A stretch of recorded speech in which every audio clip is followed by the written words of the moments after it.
তাদের ধর্ম তাদের কাছে, তাদের মূর্তি তাদের কাছে, আমাদের ইসলাম আমাদের কাছে।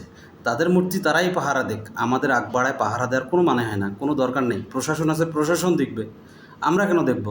5 আগস্টের পর মূর্তি যখন ভাঙাভাঙি কিছু জায়গায় হওয়ার পর হচ্ছে যে প্রত্যেকটা জায়গায় প্রশাসন বাদ দিয়ে স্টুডেন্টরা, মাদ্রাসার ছাত্ররা এই মূর্তি পাহারা দিছে।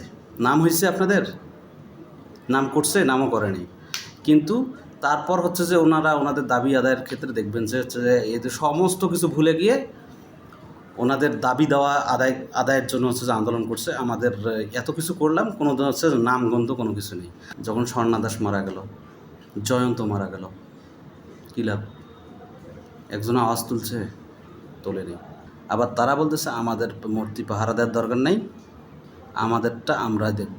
এটা ঠিক, তারা তাদেরটা দেখুক, তারা তাদের ধর্ম পালন করুক নিরবিচ্ছিন্নভাবে। এখন প্রশাসন দায়িত্ব পালন করবে, প্রশাসন করবে, আমাদের কি?